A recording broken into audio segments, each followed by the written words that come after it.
அரசு அறிவிச்சிருக்கிறது. அனைத்து சட்டமன்ற உறுப்பினர்களுக்கும் புதிய வாகனம் இந்த அரசு வழங்குவதாக முடிவெடுத்து அறிவிச்சிருக்கிறீங்க. எங்களுடைய திராவிட முன்னேற்ற கழகத்துடைய நிலைமை இந்த அரசுல சபையில நான் பதிய வைக்க விரும்புகின்றேன்.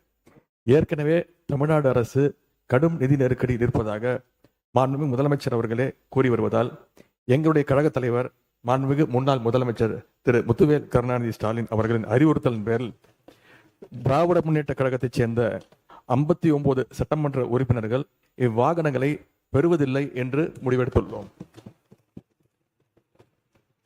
மேலும் அரசுக்கு ஏற்படுகின்ற தேவையற்ற செலவுகளை குறைக்கின்ற நோக்கத்தில் மாண்புமிகு சட்டமன்ற உறுப்பினர்கள் தங்களது தேர்தல் வேட்பு மனுவில் குறிப்பிட்டுள்ள பொருளாதார சூழலை கவனத்தில் கொண்டு பொருளாதாரத்தில் நலிவடைந்துள்ள உறுப்பினர்களுக்கு மட்டுமே இந்த அறிவிப்பின் கீழ் வாகனம் வழங்க வேண்டும் என்பதை இந்த அரசினுடைய கவனத்திற்கு தாங்கள் எடுத்து செல்ல வேண்டும் என்று கேட்டுக்கொள்கின்றேன்.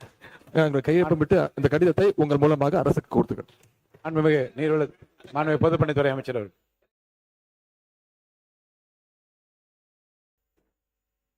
எங்களுடைய அரசினுடைய முதலமைச்சருடைய நோக்கம்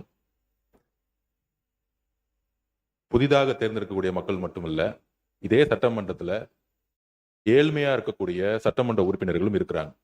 அதுல முக்கியமாக விடுதலை சிறுத்தைகள் கட்சியுடைய சட்டமன்ற உறுப்பினர் அங்கிருந்து வரும்போது பஸ்ல தான் வந்துட்டு போறாரு. என்ன பிரச்சனை? பேசாதீங்க.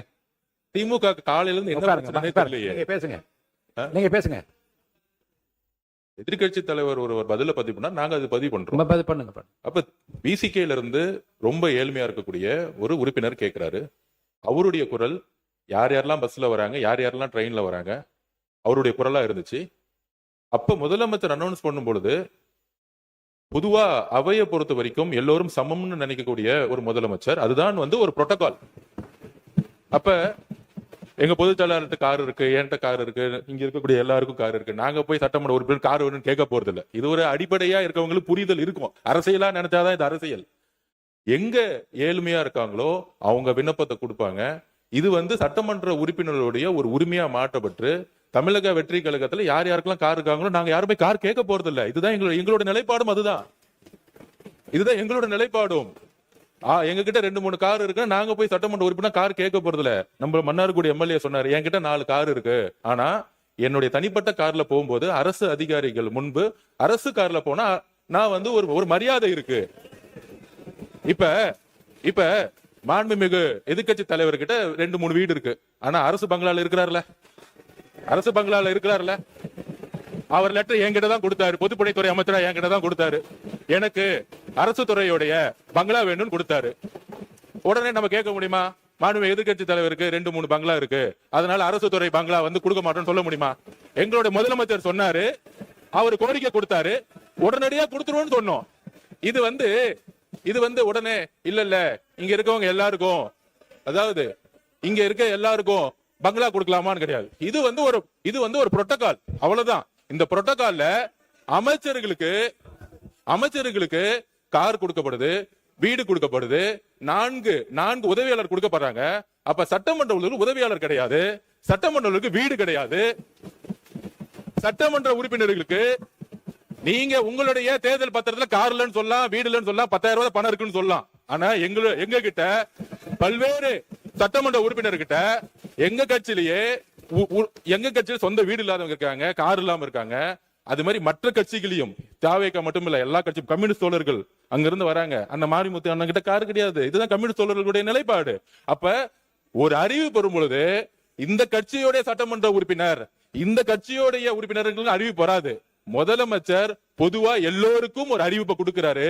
அதுல தமிழக வெற்றி கழகத்தோட நிலைப்பாடு, ஏற்கனவே கார் இருக்கவங்க அப்ளை பண்ண மாட்டாங்க. இதுதான் நிலைப்பாடு. இது எல்லா கட்சியோட நிலைப்பாடு அப்படிதான். ஆனா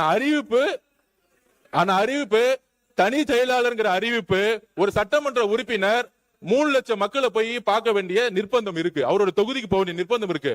ஊர்ல இருந்து வர வேண்டிய நிர்பந்தம் இருக்கு. அதனால இது ஒரு உரிமையா பண்ணிருக்கார தவிர இதுல ஆடம்பரம், காருங்கிறது ஆடம்பரம் கிடையாது. மக்களை சந்திக்கக்கூடிய ஒரு தேவை. ஊழல் இல்லாத சட்டமன்ற உறுப்பினர்களுக்கு கார் இன்னைக்கு தேவை. மக்களை பார்க்க போனோம். அதுதான் நாங்க பதிவு பண்றோம். மாண்புமிகு யார் பேச? 2 பேர். மாண்புமிகு உறுப்பினர் முன்னாள் அமைச்சர் KN நேரு அவர்கள். பேரவைத் தலைவர் அவர்களே, மாண்புமிகு எதிர்க்கட்சி தலைவர் அமைச்சர் அந்தஸ்தில் இருக்கிறார். அவருக்கு அது அவருடைய உரிமை, அரசாங்கம் தருகிறது. எனவே அந்த வீடு கொஞ்சம் கொஞ்சம் உட்காருங்க உட்காருங்க உட்காருங்க. எனவே அவர் அந்த அரசாங்க வீட்டில் இருந்து பணியை கவனிக்க வேண்டும் என்பதற்காக அந்த வீட்டை கேட்டு வாங்கியிருக்கிறாரு. ஆனால் நான் கொஞ்சம் இருங்க, பேசி முடிக்கட்டும். பேசுறேன், நான் சொல்றேன், நான் சொல்றேன். நீங்க பேசுங்க. இப்ப நாங்க கார் வேணான்னு தானே சொல்றோம், உங்கள்கிட்ட வேணும் நான் கேட்கிறேன். கார் வேணான்னு சொல்றேன், அவர் சொல்றாரு 2-3 கார் வச்சிருக்கோம், இங்க கூட அந்த நிலையில் தான் இருக்கு அப்படிலாம் சொல்றாரு. நான் கார் வேணாம், ஏற்கனவே அரசாங்கம் செலவு வைக்குது, கார் வேணான்னு சொல்றேன். அவர் உடனே முதல்ல ஏற்கனவே இருக்கிற தேர்தல் பணியில் இருந்தது 10,000 தான் இருக்கு, கார் இல்லைன்னு சொன்னா நீங்க தப்பு தானே, நாங்க சொன்னா கேஸ் போடுங்களேன், போடுங்களேன் கேஸ. ஏங்க உண்மைதானே சொல்றேன், உண்மை. அந்த தேர்தல் நிக்கும் போது கொடுக்குற அவிடவுட்ல என்ன இருக்காதான் அதை கொடுக்க முடியும். எனவே எதை எடுத்தாலும் ஒரு ஒரு குதர்க்கமாக பேசினா எப்படி சரியா இருக்கும்? அவரு நீங்க வீட்டுல வந்து காரு வேணான்னு தானே சொல்றோம், உங்களுக்கு செலவு கம்மி பண்ணுன்னு தானே சொல்றோம். அதுக்காக ஒருத்தர் நீங்க வந்து 4 வீடு வச்சிருக்க 3 வீடு வச்சிருக்கேன்னா தெரியுமா, அமைச்சருக்கு தெரியுமா என்பது தெரியல. அமைச்சர் இப்ப சொந்த வீட்டுல இருக்கிறார், ஆனா அந்த அரசாங்கம் அந்த வீட்டுக்கு வாடகை கொடுக்குது. அது தெரியுமா அவருக்கு? அமைச்சருக்கு வீடு சொந்த வீட்டுல இருந்தா கூட அதுக்கு வாடகை கொடுக்குறாங்க. அதை ஒண்ணு வேணாம்னு எழுதி கொடுங்க. மாண்புமிகு பொதுப்பணித்துறை அமைச்சர். மாண்புமிகு பேரவைத் தலைவர்களே, இததான் நாங்க சொல்றோம். அவர் பேசி முடிக்கட்டும். இதுதான் நாங்க சொல்றோம். எதிர்க்கட்சி தலைவர் சொல்லும் பொழுது அவர் சொல்லக்கூடிய வார்த்தைகள் அரசியல் ரீதியா மாத்துற மாதிரி வார்த்தைகள் இருக்கு. அதாவது நான் பேசி முடிச்சிடலாம். அவரு அரசினுடைய நிதி சுமையை கருதி அப்படிங்கிற மாதிரி வார்த்தைகள்லாம் சொல்லும் பொழுது அது ஏதோ நாங்க ஏதோ அரசினுடைய நிதி சுமை எங்களுக்கு தெரியாத மாதிரியும், இதை வந்து ஏதோ ஒரு வசதி வாய்ப்புக்காக செஞ்சு கொடுக்கிற மாதிரியும், இது ஒரு ஆடம்பரம் மாதிரியும் சில வார்த்தைகள் வருது. அதுதான் நாங்க பதிவு பண்றோம். அமைச்சர்களுக்கு எந்த உரிமை இருக்கிறதோ, ஒரு அமைச்சருக்கு வந்து ஒரு காரும் 4 தனிச் செயலர்களும் ஒரு பங்களாவும் ஒரு உரிமை இருக்கிறோம். அதை நாங்க வந்து எதுவுமே தவறுன்னு சொல்லல. அந்த இடத்துல தான் மக்களை சந்திக்க முடியும். தனிப்பட்ட வீடோட ஒரு பங்களா கொடுக்கறதுன்னா மக்கள் ஒரு நாளைக்கு 500 பேர் 1000 பேர் வரும்போது நம்ம மக்களை சந்திக்கிறோம். அதே மாதிரி சட்டமன்ற உறுப்பினர்களுக்கும் கடமையும் பொறுப்பும் இருக்கிறது. அதுக்குதான் நாங்க பதிவு பண்றோம். இது ஆடம்பரம் அல்ல, இது அவங்களுடைய வேதனை. அதுதான் நான் சொல்ல வரோம். அதாவது நம்மளுடைய என்ன சொல்றது, தேர்தல் இதுல வந்து 10,000 ரூபாய் இருக்குன்னு சொல்லிட்டு ரேஞ்ச் ரோவர் கார்ல போகக்கூடிய அமைச்சர்கள் இங்க கிடையாது. எங்களுடைய தேர்தல் அறிக்கையில எங்களுடைய நாமினேஷன்ல என்ன இருக்கோ, நாமினேஷன்ல என்ன இருக்கோ அதுதான் நாங்க வந்து பதிவு பண்றோம். நாங்க ஆக்சுவலா சில வார்த்தைகளை வந்து என்னன்னு தெரியல. நீங்க எதிர்க்கட்சி தலைவர் காலையில இருந்து வந்து ஆளுங்கட்சியை வந்து உங்களுக்கு கூடிய வார்த்தைகளாவே பேசிட்டு இருக்காரு. அந்த வார்த்தை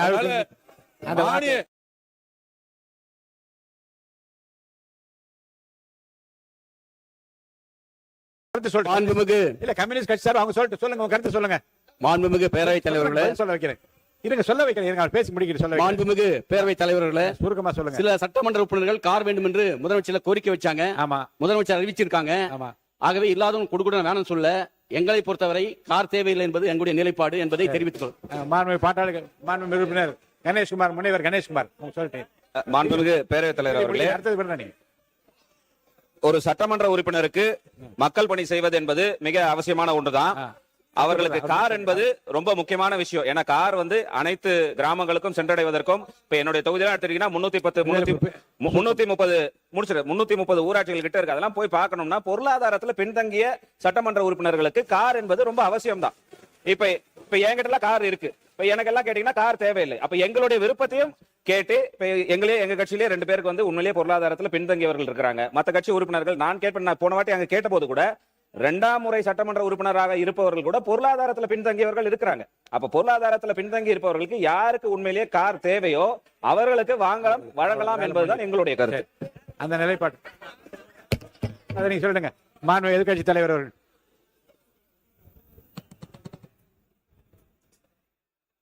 பேரவைத் தலைவர் அவர்களே, எங்களுடைய தலைவர் இதை அரசியல் செய்வதற்காக கிடையாது. இந்த அரசு பொறுப்பேற்ற முதல் நாள்ல இருந்து சொல்வது கஜானாவை தொடச்சு வச்சுட்டு போயிட்டாங்க, கஜானால பணம் இல்லை என்பதுதான் தொடர்ந்து இவங்க வச்சிருக்கக்கூடிய குற்றச்சாட்டு. அது மட்டும் இல்லை, இவங்களோட தேர்தல் பிரச்சாரத்துல இப்ப இருக்கக்கூடிய அமைச்சர்கள், சட்டமன்ற உறுப்பினர்கள், அவங்க இயக்கத்தை சேர்ந்தவங்க நிறைய பேர் சொல்லியிருக்காங்க, தொடர்ந்து இலவசமா கொடுக்குறீங்க, எல்லாத்தையும் இலவசமா கொடுக்குறீங்கன்னு இவங்க குற்றம் சாட்டிட்டு இன்னைக்கு காரை இலவசமா நீங்க கொடுக்குறீங்க. அது உங்க முதலமைச்சருடைய உரிமை. நாங்க எங்களுக்கு கார் தேவையில்லை, எங்களுடைய திராவிட முன்னேற்ற கழக உறுப்பினருக்கு கார் தேவையில்லை. யார் யாருக்கு கார் வேணுமோ நீங்க வாங்கிக்கோங்க. எங்களுடைய வேண்டுகோள் என்னன்னா, வேட்புமனு தாக்கல்ல நீங்க அஃபிடவிட்ல ஃபைல் பண்ணிருப்பீங்க, யார் யாருக்கு கார் இல்ல, எவ்வளவு சொத்து இருக்கு அப்படின்னு சொல்லியிருப்பீங்க. அதுக்கு தகுந்த மாதிரி அவங்களுடைய வசதி வாய்ப்புக்கு ஏற்ற மாதிரி கார் வாங்கி கொடுங்க என்பதுதான் எங்களுடைய சஜஷன். மாண்பு சிறுபான்மைத்துறை அமைச்சர் விடுங்க, அவங்களுக்கு கொஞ்சம் விடுங்க, கொஞ்சம் சிறுபான்மையை கொஞ்சம் விடுங்க. மாண்பு சிறுபான்மைத்துறை அமைச்சர். மாண்புமிகு பேரவைத் தலைவர் அவர்களே, இந்த சட்டமன்ற உறுப்பினர்களுக்கு இந்த கார் தேவைங்கிறது ஒரு சர்ச்சையாக பேசப்படுகிறது. பல ஆண்டுகளுக்கு முன்பே மாண்புமிகு முன்னாள் முதலமைச்சர் டாக்டர் கலைஞர் கருணாநிதி அவர்களால் 300க்கும் அதிகமான யூனியன் சேர்மன்களுக்கு அரசு சார்பில் வாகனம் வழங்கப்பட்டுச்சு. இது ஒன்றும் புதுசு இல்லை. அப்பெல்லாம் நிதி நிலைமை அப்பவும் இப்படிதான் இருந்தது. அப்பெல்லாம் கேள்வி கேட்காம இப்போ ஒரு சட்டமன்ற உறுப்பினர்கள் கிடைக்கிறது கேள்வி கேட்கறது சரியானதா பண்ணல. உறுப்பினர் வேலு அவர்கள். மாண்புமிகு பேரவைத் தலைவர்களே, அன்னைக்கு அனௌன்ஸ்மெண்ட் என்னன்னா அனைத்து சட்டமன்ற உறுப்பினர் தான் அனௌன்ஸ்மெண்ட். நல்லா புரிஞ்சுங்க. ஆமா, நாங்க சொல்றோம் அனைத்து சட்டமன்ற உறுப்பினர் சொன்னா எல்லாம் சேர்த்து தான் சொல்லிருக்கீங்க. ஆமா, எங்க கட்சி தலைவர் சொல்றாரு ஏற்கனவே அரசாங்கம் கடன் பட்டு இருக்கிறது, விவசாயிக்கு முழுமையா தள்ளுபடி செய்யல, இப்படிப்பட்ட நிலையில நமக்கு கார் வேணாம் அப்படின்னு எங்களை அறிவுரை சொல்றாரு. அதனால திமுக சார்பா இருக்கிற 59 உறுப்பினர் தான் நாங்க எங்களுக்கு வேணாம்னு சொல்ற மொழிய, அந்த பத்திர வேணாம் நீங்க வாங்காத அப்படின்னு நாங்க சொன்னோம். எங்களோட துணைத்தலைவர் அதான் சொன்னார். அதை புரிஞ்சுக்காம அரசியல் பண்றீங்க இதுல என்ன அரசியல் இருக்குது? ஒண்ணு. ரெண்டாவது, இப்ப 59 சட்டமன்ற உறுப்பினர் வந்திருக்கிறோம், எல்லாருக்கும் வீடு கொடுத்துருக்காங்க, கொடுக்க முடியாது. அரசாங்கத்துக்கு எப்பொழுதும் எதிர்கட்சி தலைவர் அந்தஸ்து இருக்கிற பொழுது அவர் அமைச்சருக்கு இணையானவர்கள் என்று அமைச்சருக்கு என்னென்ன வசதியோ அந்த வசதி தராங்க. இது அரசாங்கம் போட்டிருக்கிறது. நீ நானும் பார்த்துல இது புரோட்டோகால். அது அந்த புரோட்டோகால் படம் அரசாங்கம் தான் நீங்க கொடுத்துருக்கீங்க. அப்புறம் அரசாங்கமே கொடுத்துட்டால் குறை சொன்னா என்ன அர்த்தம்? அதுவும் தவறு. அதனால புரிஞ்சுன்னு பேசுங்க. ரெண்டாவது, நாங்க எங்களை பொறுத்த அளவுக்கு நீங்க கஞ்சாடை காட்டினாவே நாங்க ஒத்துழைக்கிறோம். ஆனா சட்டமன்றம் பெரும்பான்மையாக பிரச்சனைக்கு யாரு ஆளாகிறாங்க? அந்த பகுதியில் இருக்கிறதா பிரச்சனை எழுப்பி உங்களுக்கு ஒத்துழைக்கல. இல்ல மாண்பு உறுப்பினர், இல்ல எல்லாருடைய ஒத்துழைப்பும் சிறப்பாக இருக்கிறது. திருப்பி முடிச்சிடலாமே இதை. இல்ல சொல்லிட்டாங்களே, இல்ல உங்களுடைய இல்ல உங்கள் நிலைப்பாட்டை தெளிவா சொல்லிட்டீங்களே, பேசுங்க. மாண்புமிகு பேரவைத் தலைவர் அவர்களே, சிறுபான்மைத்துறை அமைச்சர் அவர்கள் சொன்னார் சேர்மன்லாம் தலைவர் கலைஞர் கார் கொடுத்தார். சட்டமன்ற உறுப்பினருடைய பணி வேறு, உள்ளாட்சி பிரதிநிதிகள் உள்ளாட்சியிலே தலைவராக இருக்கிறவருடைய பணி வேறு. அவங்க நேரடியா ஒவ்வொரு இடத்துக்கும் சென்று பார்க்க வேண்டும். கொஞ்சம் தயவு செய்து சொல்றாங்க, கொஞ்சம் கேளு தம்பி. உள்ளாட்சித்துறை அமைச்சர் கொஞ்சம் இருங்க. உள்ளாட்சி காரு எங்களுக்கு வேணான்னு சொன்னதுக்கே இவ்வளவு கோவப்படுறீங்க. கொடுத்தன்னு சொல்றாரு. ஒரு உள்ளாட்சி துறையில சேர்மனா இருக்கிறவரு, 30 பஞ்சாயத்தை பாக்குறவரு, 30 பஞ்சாயத்தை நிர்வாகத்தை பாக்குறவரு. சார், செக் பவர் உங்களுக்கு இருக்கா? சட்டமன்ற உறுப்பினர் செக் பவர் இருக்கா? உள்ளாட்சி பிரதிநிதி தலைவருக்கு செக் பவர் உண்டு. எனவே நீங்க உள்ளாட்சி தலைவர் கொடுக்குறோம். மாண்புமிகு பேரவைத் தலைவர் அவர்களே, ஒரு நிமிஷம். மாண்புமிகு பேரவைத் தலைவர்களே, மாண்புமிகு மூத்த உறுப்பினர் கேட்டாரு சட்டமன்ற உறுப்பினர் செக் பவர் இருக்கான்னு அப்படின்னு. செக் பவர் இல்ல, ஒத்துக்கிறோம். ஆனால் மக்களுடைய எதிர்பார்ப்பு என்ன? அந்த புதிய சட்டமன்ற எதிர்பார்ப்புன்னா, பெரும்பாலும் தேர்தலில் நாங்க பிரச்சாரத்துக்கு போகும்போது சொன்னது, நிறைய இடத்துல எம்எல்ஏவை நாங்க பார்த்ததே கிடையாது. எம்எல்ஏ ஓட்டு கேட்கும் போது வந்தாரு, அதுக்கப்புறம் வரவே இல்ல. மழை வரும்போது வரல, எங்க குறைய கேட்க வரல, ஏன் தொகுதியிலேயே அது இருந்துச்சு, எம்எல்ஏ ஆபீஸ் கூட இல்லைன்னு. அப்ப மக்களுடைய எதிர்பார்ப்பு என்னன்னா, சட்டமன்ற நாங்க தேர்ந்தெடுக்கப்பட்டு எங்களுடைய கோரிக்கையை நிறைவேற்றுறது எங்களை முதல் பாருங்கன்னு சொல்றாங்க. அப்ப பாருங்கன்னு சொல்லும்போது நடந்து போய் பார்க்க முடியாது. ஒவ்வொரு சட்டமன்றத்தோட இடத்துல பார்க்கும்போது கிட்டத்தட்ட 3 லட்சம் பேர் இருந்தாங்கன்னா, இப்ப 7 வார்டு இருக்கு என் தொகுதியிலனா, 7 வார்டு நம்ம நடந்து போய் பார்க்க முடியாது. அப்ப இது ஆடம்பரம் கிடையாது. இது அரசியல் ரீதியா நம்ம அமைச்சருக்கு எப்படி மூத்த உறுப்பினர் சொன்னாரோ அது அரசே கொடுத்திருக்கும். சட்டமன்ற உறுப்பினர்களுக்கு இது ஆடம்பரம் கிடையாது. ஒவ்வொரு சட்டமன்ற உறுப்பினர் மக்களை போய் சந்திக்க வேண்டும் என்ற எண்ணத்தில் தான் மாண்புமிகு முதலமைச்சர் இந்த காரை அனௌன்ஸ் பண்ணியிருக்காரு. மக்களை சந்திக்க வேண்டும், இதுதான் முக்கிய கோரிக்கை. சந்திக்கும் போதுதான் அனைத்து டிபார்ட்மெண்டோடைய ஒவ்வொரு ஆபீஸ்க்குள்ள போய், இப்ப நீங்க உள்ளாட்சி துறையெல்லாம் ஆபீஸ்ல உட்காந்துட்டு ஒரு சட்டமன்ற உறுப்பினர் கேள்வி கேட்கும் போது அது அதிகாரிகள் உள்ளபடியே ஒரு பயம் வரும். இல்ல வீட்டுக்குள்ளேயே உட்கார்ந்துகிட்டு நம்ம ஒரு அரசியல் செய்ய முடியாது. மக்களுடைய தேவைகளை ஒவ்வொரு தெருவா செய்யணும். அதுக்கு தான் இந்த இதை தவிர இது ஆடம்பரம் கிடையாது.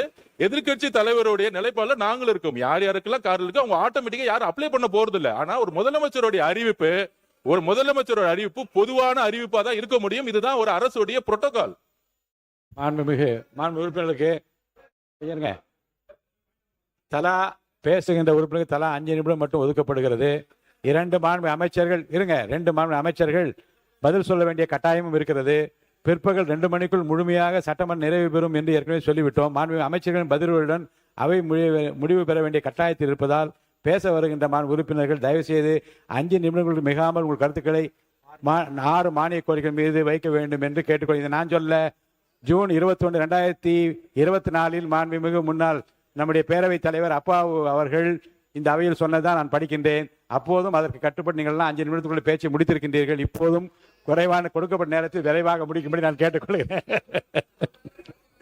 மாண்பு உறுப்பினர் கல்லாணை அவர்கள், மாண்பு நீர்வளத்துறை அமைச்சர், மாண்பு நீர்வளத்துறை அமைச்சர், மாண்புமிகு பேரவைத்